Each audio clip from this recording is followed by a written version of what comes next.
성경 말씀 보시겠습니다. 오늘 은혜 받을 말씀은 시편 6편 말씀입니다. 구약 성경 제가 가지고 있는 성경책으로 807쪽에 있는 말씀, 시편 6편 말씀, 우리 다 같이 함께 말씀을 읽겠습니다. 성전에 나오신 분들이나 또 영상으로 예배드린 분들이나 다 같이 함께 시편 6편 말씀입니다.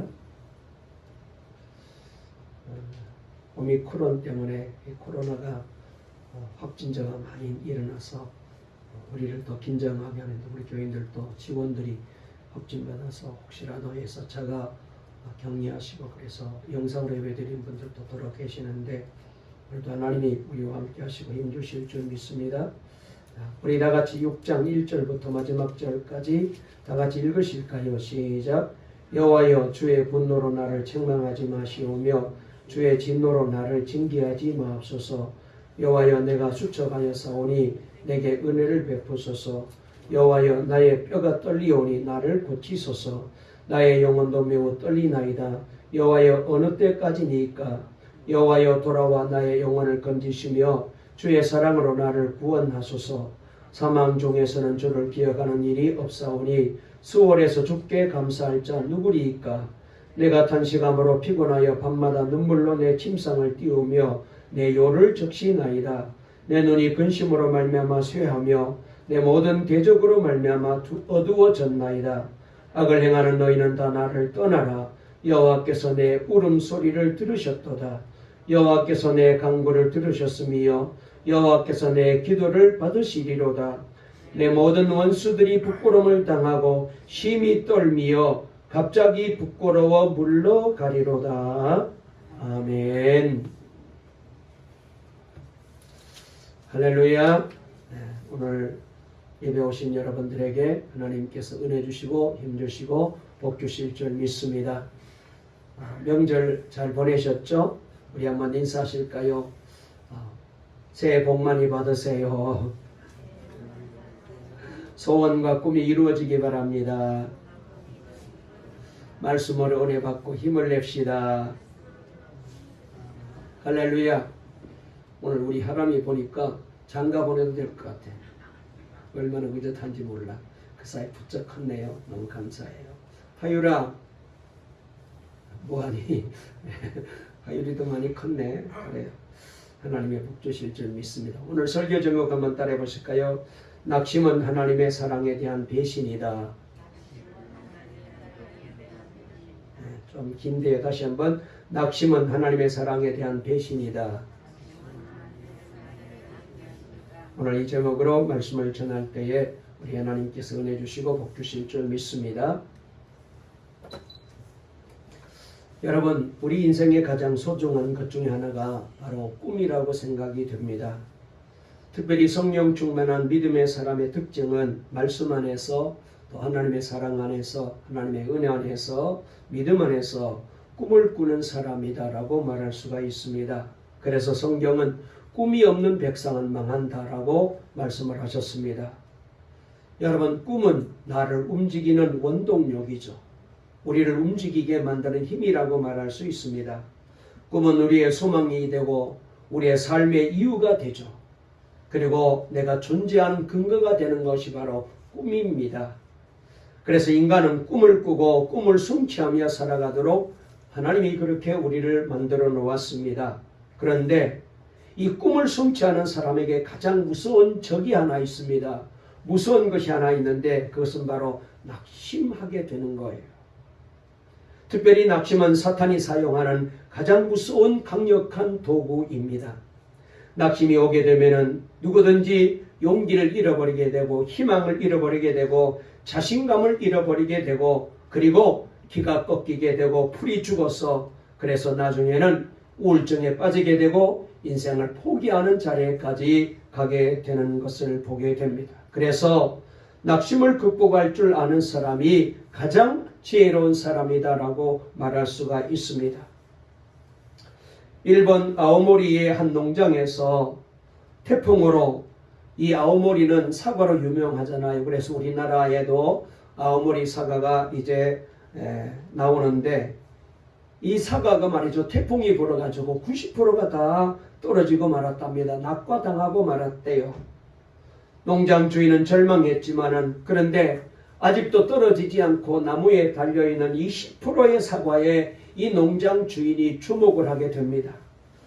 저렇게 강력하게 바람이 불고 태풍이 불었는데도 저 사과는 떨어지지 않네? 그래가지고 이 사과를 이렇게 이제 포장을 합니다. 풍속 53.9m의 강력한 태풍에도 떨어지지 않는 사과라는 그런 증명서와 함께 포장을 해가지고 대학 입학생들을 위한 입학기원 상품으로 이 사과를 내놓았대요. 기존 사과에 비해서 뭐 그렇게 다른 것도 아닌데도 그렇게 강력한 태풍에도 떨어지지 않는 사과라는 이 이름을 보고 이 글을 보고 고가로 내놓았는데도 불구하고 이 사과가 대박이 날 정도로 잘 팔려서 그래서 큰 수확을 이익을 얻게 되었다는 그런 얘기가 있습니다. 여러분, 사람은 낙심할 수 있어요. 누구든지 어려운 일을 당하고 여러 가지 꿈이 좌절되고 가는 길이 막히게 되고 하는 일이 어려움을 당하게 되면 낙심할 수 있어요. 여러분, 우리 동강의 성도님들은 낙심할 수밖에 없고 절망적인 상황을 만나서 그래서 도저히 일어날 수 없다라고 그렇게 마음에 좌절이 왔을 때에 이 어려움을 어떻게 극복하십니까? 이 낙심을 어떻게 이겨내십니까? 1642년 영국 동부 지역 울스소포에서 유복자로 태어난 한 아이가 있었습니다. 아이가 겨우 말을 배우려고 할 때 어머니는 다른 남자와 재혼해 버리고 말았습니다. 아이는 자라면서 사과나무의 아래 혼자 앉아 있을 때가 많았대요. 그 후에 아이는 천신만고 끝에 열망하던 대학에 들어가 학업을 마쳤으나 그의 꿈은 박사가 되는 데 있었어요. 그런데 그가 박사학위를 이제 받기 위해서 과정에 들어가려고 할 때에 이 유럽 전역의 흑사병이 창궐하여 지역의 모든 대학이 지금처럼 다 문을 닫고 말았답니다. 이렇게 말합니다. 겨우 여기까지 내가 힘들게 어렵게 왔는데 이게 뭐람? 그리고는 낙담한 채 고향에 내려가 사과나무 아래 앉았습니다. 꿈을 잃어버린 절망의 자리였습니다. 그때 사과나무에서 사과가 하나 뚝 하고 밑으로 떨어졌어요. 어쩌면 떨어진 이 사과가 자기 처지와도 같다라는 생각이 들었습니다.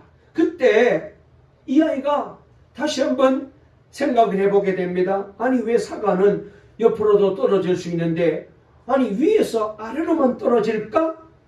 이 의문이 인류 과학사의 흐름을 바꾸어 나왔어요. 잘 아시는 대로 바로 만유인력의 법칙을 탄생시킨 의문이 된 것입니다. 그의 이름은 아이작 뉴턴. 이 세계의 법칙은 낙담의 현장에서 만들어지게 된 것입니다. 오늘 시편에서 다윗도 말할 수 없이 절망에 빠져 있음을 말씀을 통하여 우리가 읽을 수 있습니다. 자, 얼마나 그가 어려웠는지요. 한번 여기 나와 있는 말씀을 살펴볼까요? 2절에 그 다윗의 마음을 이해할 수 있는데 2절 읽어보겠습니다. 시작. 여호와여, 내가 수척하였사오니 내게 은혜를 베푸소서. 여호와여, 나의 뼈가 떨리오니 나를 고치소서. 아멘. 그 다음에 7절에도 그런 점이 잘 소개되고 있습니다. 7절 때 읽어볼까요? 시작. 내 눈이 근심으로 말미암아 쇠하며 내 모든 대적으로 말미암아 어두워졌나이다 라고 고백하고 있습니다. 다윗은 너무나도 절망하여 정신적으로도 완전히 무너졌고요. 신체적으로도 병이 들어 쇠약해졌습니다. 다윗이 이처럼 절망한 이유는 하나님마저도 자신을 버린 것이 아닐까라는 그런 생각이 들었기 때문이었습니다. 자신이 잘못한 걸 알고 있습니다. 자신이 지은 죄를 알고 있습니다. 그래서 사람들로부터 배신당하고 사람들로부터 외면당하는 것은 견딜 수가 있는데, 그런데 문제는 하나님마저 나를 버리지는 아니했을까라는 이 마음이, 이 생각이 들자 다윗은 절망하게 됩니다. 이 시는 그래서 다윗의 7개의 회개시 가운데 하나로 알려진 그런 시입니다. 다윗은 이 시에서 구체적으로 언급하고 있지는 않으나 자신의 죄로 하나님의 진노를 샀다라고 그는 인정하고 있는 거예요. 그래서 오늘 시편 6편 1절에 보면 이렇게 말합니다. 우리 한번 6장 1절 읽어볼까요? 시작. 여호와여, 주의 분노로 나를 책망하지 마시오며 주의 진노로 나를 징계하지 마옵소서. 아멘. 여러분, 우리도 마찬가지인데요. 하나님의 징계를 경험하게 되면, 하나님의 진노를 우리가 알게 되면 나는 영원히 하나님으로부터 버림을 받은 것 같은 그런 두려움이 생기게 되고 그 마음은 오래오래 갈 수밖에 없죠. 우리 아들 재호가 중학교 때 몸무게가 많이 나갔습니다. 제일 많이 나간 때가 105kg까지 갔었어요. 지금은 한 73 정도 이렇게 너무나도 날씬해져서 좀 걱정이 되는데 그때는 그렇게 몸무게가 대단했습니다. 그래서 걱정이 돼요. 아이가 뭘 먹으려고 하면은 야, 또 먹느냐? 좀 야단을 쳤습니다. 그러니까 이 엄마 아빠가 못 먹게 하니까 들키지 않으려고 이 아이가 엄마 아빠가 방에 들어가고 난 다음에 몰래 밤에 부엌으로 나와가지고 먹을 것을 옷 속에 감춰가지고 자기 방에 들어가서 이불을 뒤집어 씌고 먹는 거예요. 그렇게 열심히 먹더라고요. 그러니까 몸이 그렇게 자꾸 늘어요. 아이 잘못된 행동이 버릇이 되고 건강에도 안 좋아서 고쳐주려고 한 일이었지만 그것으로 이 말이 아들의 마음에 큰 상처가 되었고 그리고 아버지와의 관계에서 큰 두려움으로 이 아이에게 남아있을 줄은 꿈에도 몰랐어요. 그런데 나중에 커서 하는 말이 요사이도 그런 말을 들을 때가 있습니다. 그때 그 한마디 말이 마음에 아픔이 되고 그리고 야단치던 일이 생각이 난다며 그때 아버지가 너무나도 무섭더라고요. 그 말을 할 때 저는 아빠로서 너무나도 미안하고 내가 참 못났다라는 생각을 요사이도 하면서 아이에게 제가 그래 잘못했어라고 내가 말을 했습니다. 여러분, 육신의 아버지가 야단치는 것도 이런데 하나님 아버지께서 진노하시면은 우리가 그것을 어떻게 감당할 수가 있겠어요? 예수님께서도 십자가에서 하나님으로부터 버림받은 절망을 경험하셨습니다. 마태복음 27장 46절에 제9시쯤에 예수님께서 크게 소리질러 이르시되 엘리 엘리 라마 사박다니 하시니 이는 곧 나의 하나님 어찌하여 나를 버리셨나이까 하는 뜻이라고 말씀하고 있습니다. 어떻게 하나님께서 예수님을 버릴 수가 있겠습니까? 그러나 예수님께서는 십자가에서 실제로 하나님으로부터 버림받으셨던 것입니다. 그것은 예수님께서 온 인류의 죄를, 저와 여러분의 죄를 짊어지셨기 때문입니다. 죄는 이렇게 하나님과의 관계를 단절시켜버려요. 그래서 인간이 겪을 수 있는 가장 두려운 일, 절망에 처하게 됩니다. 그것을 예수님께서 온통 다 뒤집어 쓰신 것입니다. 그래서 하나님으로부터 버림받으셨습니다. 하나님께서 십자가에 달리신 예수님으로부터 얼굴을 돌리신 것입니다. 아무리 괴로워도 하나님께서 나를 지켜보고 계신다. 하나님은 여전히 나와 함께 계신다라고 믿으면 이길 수가 있잖아요. 견딜 수가 있습니다. 그러나 하나님께서 내게 얼굴을 돌리셨다. 하나님이 나를 외면하셨다. 그러면 끝난 거예요. 이것은 바로 지옥입니다. 그래서 5절에 이렇게 그는 고백하고 있습니다. 5절 말씀 읽어볼까요? 시작. 사망 중에서는 주를 기억하는 일이 없사오니 수월에서 주께 감사할 자 누구리까? 라고 말했습니다. 하나님을 안 믿는 사람도 마음 편안할 때도 있고 위로받을 때도 있고 세상 재미도 즐기고 하는 것은 아직은 하나님께서 그 사람에게 얼굴을 돌린 것이 아니기 때문에 그런 거예요. 그러나 끝까지 복음을 받아들이지 않게 되면은 하나님께서 얼굴을 돌리실 것을 경험할 때가 올 거예요. 그게 바로 지옥입니다. 아무리 괴로워도 이 세상은 그래서 지옥보다 낫습니다. 아직까지는 기회가 있기 때문에. 여러분, 지옥이 어디냐? 하나님이 외면한 곳이. 여러분, 우리가 예수를 믿고도 때때로 지옥과 같은 절망을 경험할 때가 있습니다. 언제? 하나님마저 나를 버리셨구나라는 느낌에 빠질 때가 바로 그런 때입니다. 혹시 지금 이런 마음이 드시는 분이 계십니까? 그렇다면 잘 들으시기 바랍니다. 우리에게는 하나님께서 우리를 결코 버리지 않으실 뿐만 아니라 우리를 항상 사랑한다는 분명한 증거가 있다는 사실을 꼭 기억해야 돼요. 이게 뭐야? 복음이에요. 누가복음 15장 20절부터 24절에서 탕자가 집으로 돌아와 자기를 끌안고 입 맞추는 아버지에게 이렇게 고백합니다. 아버지여, 내가 하늘과 아버지께 죄를 얻어사오니 지금 이후로는 아버지 아들이라 일컬음을 감당하지 못하겠습니다. 그저 종으로만이라도 써주세요. 그러나 아버지는 들은 척만 척하고 그 아들에게 좋은 옷을 입히고 반지를 끼우고 신을 신기우며 살찐 소를 잡으라고 잔치를 열자고 말합니다. 여러분, 여전히 아버지는 아들을 사랑하는 것. 이게 바로 저와 여러분에게 복음이에요. 아들이 엄청난 잘못을 했지만은 아버지의 재산을 그렇게 많이 탕진해 버렸지만 그래서 도저히 아들의 양심으로는 내가 아버지의 아들이라고 내가 그렇게 인정받을 만한 사람이 못 된다고 그래서 나를 종으로 받아달라고 했는데 아버지는 여전히 아니야. 너는 내 아들이야. 그럴 때에 이게 복음이거든. 하나님도 여전히 저와 여러분을 하나님의 백성으로 그리고 하나님의 자녀로 그리고 여전히 우리를 향하여 하나님은 얼굴을 늘 이제 우리에게 주목하고 계셔.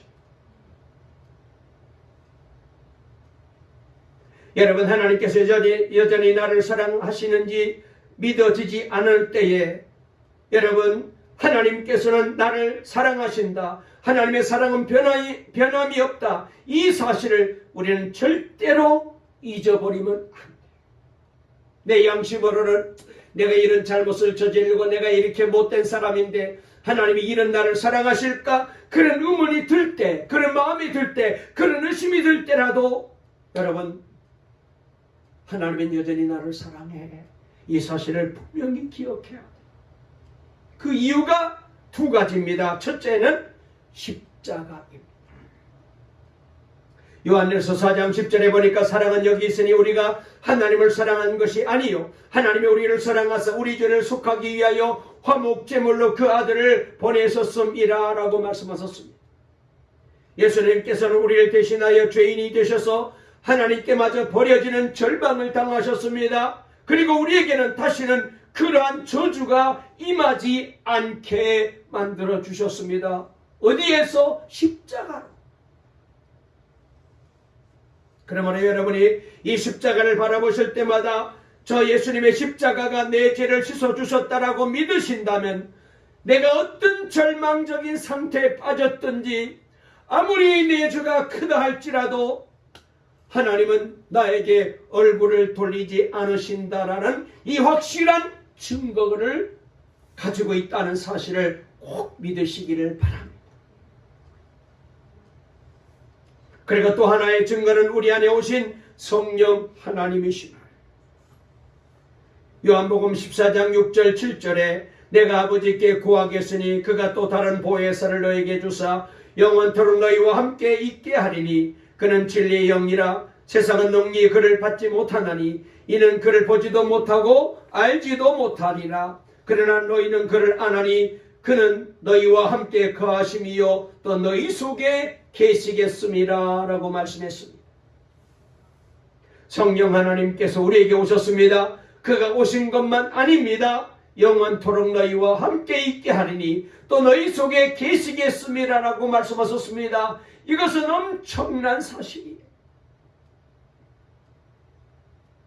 하나님께서 우리를 결코 포기하지 않으시겠다는 확실한 약속이고 증거입니다.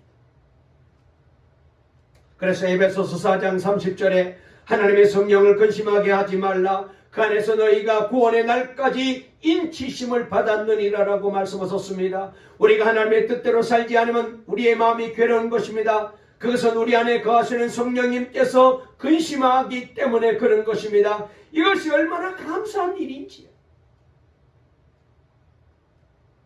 성령님께서 근심하실지언정 떠나지 않으셨다는 증거입니다.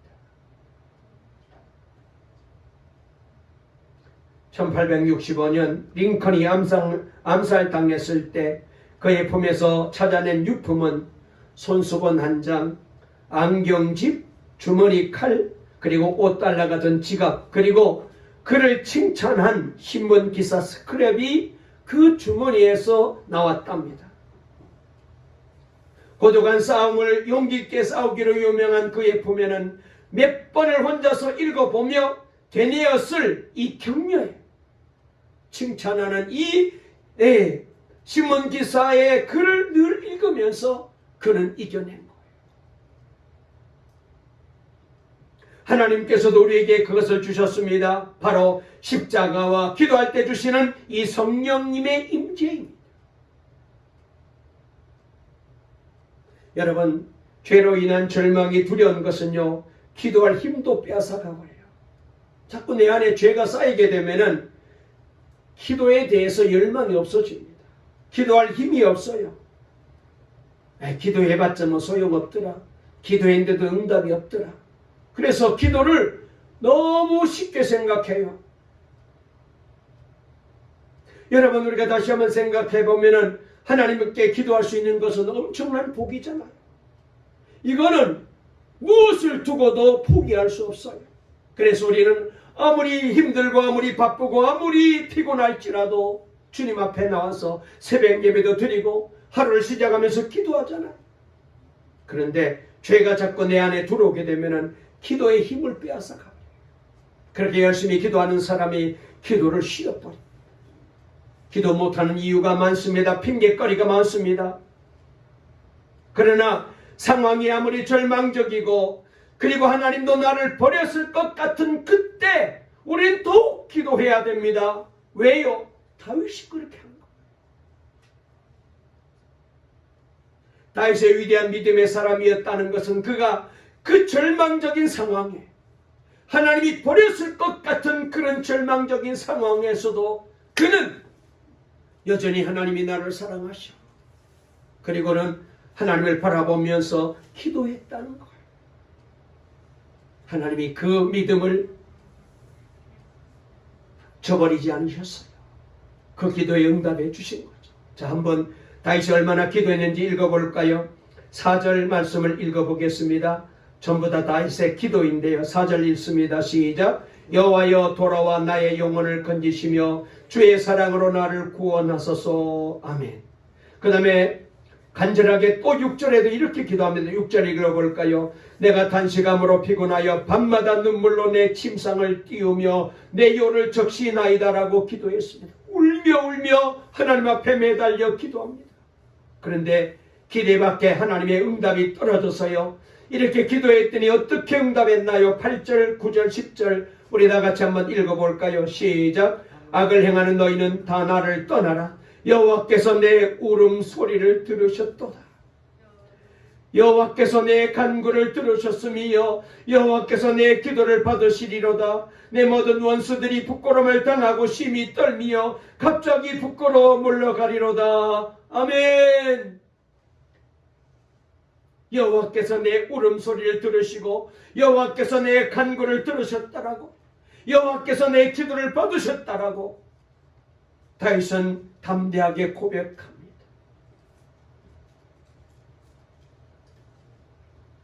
다윗과 같은 체험을 한 한 자매의 간증을 말씀을 준비하다가 큐티책에서 간증으로 적혀있는 것을 보았어요. 이분이 이렇게 간증했습니다. 몇 년 전 하나님에 대한 원망과 자신에 대한 절망으로 죽을 생각마저 했던 적이 있었습니다라고 간증을 했습니다. 절망감이 너무 심하여 스스로도 심각하다고 여겼는데 인터넷을 뒤지다가 자신의 상태가 너무나도 심각해서 이런 상태는 어떤 상태인가 알아봤더니 자신과 비슷한 그런 증상을 가지고 있는 사람들이 얘기하기를 공황장애라는 그런 이제 병에 걸렸다는 사실을 이 사람이 얘기하는 걸 보고 자기도 그 사람과 똑같다라는 것을 알게 됩니다. 그날 너무 큰 충격을 받고 밤을 꼴딱 새우고 다음날 새벽 교회에 생전 안 가다가 갔답니다. 자신을 이 지경이 되도록 내버려 두시는 하나님이 때로는 원망스럽기도 했지만 그러나 사는 길이 일밖에 없다라고 생각하고 울부짖으며 자기를 살려달라고 하나님께 매달리고 그렇게 기도했대. 그런데 그렇게 울며 기도하는 중에 놀랍게도 마음에 주님이 함께 하신다는 확신과 그리고 하나님의 사랑하심을 느끼게 되고 그때부터 주님이 자신을 인도해 주시기를 시작했답니다. 그리고 지금 자신은 젊은 이 리더로 사역하고 있다고 간증을 했어요. 성도 여러분, 고통의 외로움이 더해지면 절망입니다. 그러나 아무리 고통스러워도 외롭지 않으면 얼마든지 이겨낼 수 있습니다. 우리가 받은 복음이 무엇입니까? 그렇습니다.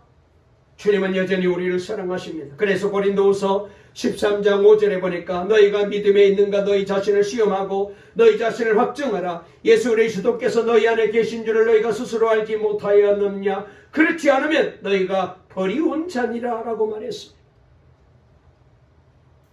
이것이 예수님이 우리 마음에 계시다는 것이 바로 복음입니다. 그러므로 24시간 예수님을 바라보십시오. 매일 새벽에 오셔서 기도하면서 주님과 나와 함께 하심을 점검해 보십시오. 영국의 유명한 설교자 스펄전 목사님이 기도에 대해서 이렇게 말했어요. 기도는 아래에서 줄을 당겨 하늘 위에 있는 큰 종을 하나님 귀 밑에서 울리는 것과 같다. 이렇게 말했어요. 기도란 뭐냐? 땅에 사는 우리들이 하나님 귀 밑에 있는 종모에 줄을 당겨가지고 하나님께 그 종소리를 들리게 하는 것이라고 그렇게 기도를 말했어요. 그러면서 이분이 이렇게 말했습니다. 어떤 사람들은 되는 대로 힘들이지 않고 줄을 당기기 때문에 하늘의 종이 울리지 아니하고 또 어떤 사람은 단 한 번만 줄을 당겨보고 그리고는 만다. 그러나 응답을 받고야 하는 기도를 하는 사람은 그 줄을 단단히 잡고 전력을 다하여 계속하여 당긴다고 이렇게 말했습니다. 저는 어릴 때 시골에서 시골 교회에서 새벽 기도에 나가 제가 종을 많이 쳐봤어요. 첫 번째 종이 몇 시에 치느냐 하면은 4시 반에 종을 칩니다. 그리고 제 종, 두 번째 종은 예배 시간 바로 전에 치죠. 그 줄 당기는 게 조금 힘들어요. 쉽게 당기면 잘 안 돼요. 정말 힘을 다해서 잡아당겨야 위에 있는 종이 땡그렁 울려요. 기도가 바로 하나님 귀 밑에 있는 종을 울리는 것이라는 거예요. 줄을 당겨야 돼요. 한번 당겨보고 여러분 안 된다고 포기하면 안 돼요. 대충 해서도 안 됩니다. 끝까지 잡아당겨야 돼요. 종소리가 울릴 때까지 잡아당겨야 돼요. 그렇게 기도하는 사람은 어떤 어려움도 이겨낼 수 있어요. 여러분, 완전히 깜깜한 공간에 쥐를 가두면요 30분을 못 견디고 죽는데요. 쥐도 말이죠. 깜깜한 쥐구멍에 사는 쥐도 30분간 깜깜한 공간에 놔두면 죽는데요. 그런데 똑같은 공간에 한 가닥 빗줄기를 넣어주면은 36시간을 살아내더라는 거예요. 우리가 빛이신 예수님을 24시간 바라보는 일은 우리의 삶을 엄청나게 변화시키는 능력이에요. 그런데 이론적으로는 잘 알겠는데 사실 우리가 신앙생활 해보지만 24시간 내내 예수님을 바라보고 하루 종일 예수님과 함께하는 게 잘 안 됩니다. 목사인 저도 늘 하나님 앞에 죄송해요. 말씀 붙잡고 늘 기도하는 것이 잘 안 됩니다. 그래도 낙심하지 마십시오. 예수님은 우리가 부족하고, 예수님은 저와 여러분이 연약하고, 예수님은 저와 여러분이 아직도 어리다는 것을 너무나도 잘 알고 있어요.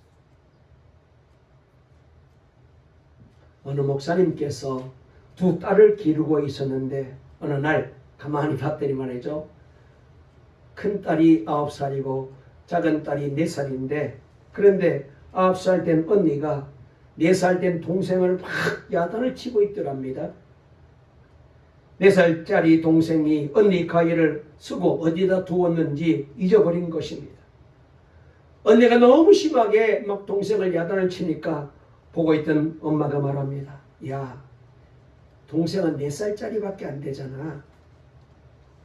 그런데 어느 날 동생이 다시 언니 물건을 손댔는지 또 언니가 막 야단을 치니까, 그때는 이 동생이 야단치는 언니를 똑바로 쳐다보고는 나 4살이잖아 이렇게 얘기하더라고요. 그래서 온 가족이 다 웃었대. 여러분도 잘 안 되면 하나님, 나 아직 4살밖에 안 되었어요, 그렇게 하세요. 우리가 늘 기도하려고 애쓰고 믿음으로 살려고 애쓰고 죄 짓지 않으려고 애쓰고 주님과 늘 동행하며 24시간 내내 주님만 바라보고 살려고 하지만 안 돼요. 그럴 때에 낙심하지 마시고, 하나님 아직 나 4살밖에 안 됐어. 그 후에 어느 날 9살 된 큰딸이 구구단을 다 외우고 의기양양해 하다가 새학년 수학책을 받아들고 절망하더랍니다. 왜 그런가 하고 알아봤더니 3자리 곱하기 산수 문제가 책에 가득 있는 거예요. 너무 낙심하는 딸을 보며 생각했답니다. 아니, 할 수 있는데 조금만 지나면, 지금은 잘 안 될지라도 조금만 지나면 할 수 있는데 너무 낙심하지 않아도 되는데. 여러분, 우리가 절망하는 것을 보시는 하나님의 마음이 바로 이와 같을 거예요. 지금 너무 낙심하지 않아도 되는데, 지금은 아직도 어리지만은 그러나 곧 잘할 수 있는데. 어떤 분이 이런 말을 했어요. 설교 제목과 같은데요. 내가 사랑하는 줄 알면서도 나를 떠나는 것도 배신이지만 내가 여전히 사랑하는 줄 알면서 낙심하는 것도 배신입니다.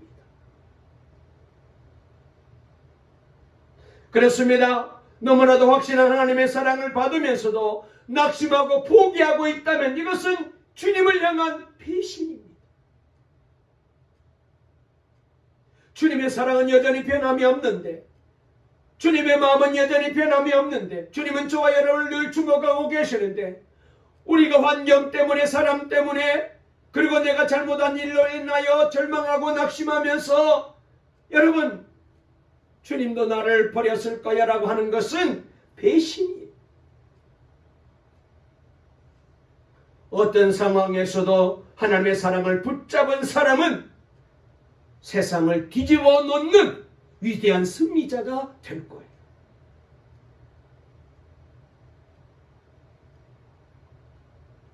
우리 장로님이 대표 기도하시면서 저를 위해서 얼마나 열심히 기도하시는지 기도할 때마다 제가 힘을 얻습니다.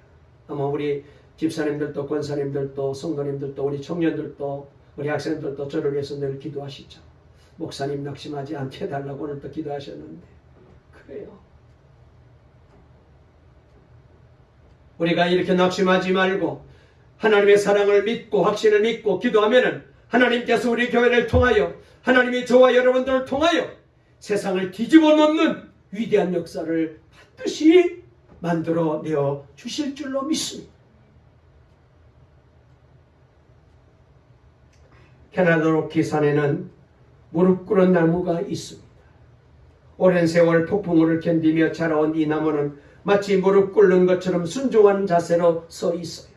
그러나 이 나무가 바로 명품 바이올린을 만드는 재료가 된다고 하지 않습니까? 시련을 이겨낸 이 나무가 바로 바이올린의 소리가 워낙 고와서 고가로 팔리게 되는 그런 귀한 재료가 된다. 어려움이 닥칠 때 좌절하고 낙심하는 사람은 그것으로 인생이 끝납니다. 그러나 겸손한 자세로 하나님 앞에 무릎을 꿇고 고난의 폭풍을 견뎌낸 사람은 명품 인생으로 다시 태어날 거예요. 역경 앞에서 가장 필요한 것은 겸손입니다. 그리스도인은 하나님 앞에서 겸손과 기도의 무릎을 꿇어야 돼. 고난의 폭풍을 견뎌낸 사람들이 새로운 역사를 만들어낼 것입니다. 여러분, 우리의 상황은 때때로 우리를 절망으로 낙심으로 몰아갈 때가 있습니다. 그러나 절망적인 상황을 볼 것인지 아니면 변함없는 이 하나님의 사랑을 바라볼 것인지는 내가 선택해야 돼.